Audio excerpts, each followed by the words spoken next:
రైల్లో భక్తుడు పోతున్నాడంట, ఆత్మీయుడు. పేకాట ఆడేవాడు ఎదురు కూర్చున్నాడంట. రండి సార్, ఒక ఆట వేద్దాం రండి అన్నాడు. సారీ సార్, నా చేతులు నాయి కాదన్నాడు. ఈ చేతులు నాయి కాదన్నాడు.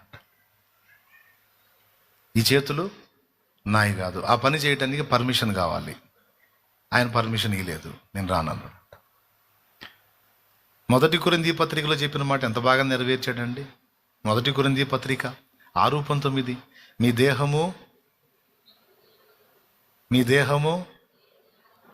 దేవుని వలన మీకు అనుగ్రహింపబడి మీలోనున్న పరిశుద్ధాత్మకు ఆలయమై ఉన్నదని మీరు ఎరుగరా. మీరు మీ సొత్తు కారు, మీ సొత్తు కాదు, విలువ పెట్టి కొనబడిన వారు గనుక మీ దేహములతో దేవుని మహిమపరచు. అది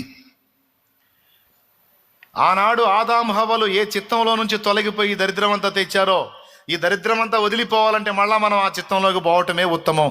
ఇదండి ఫైనల్ స్టేట్మెంటు.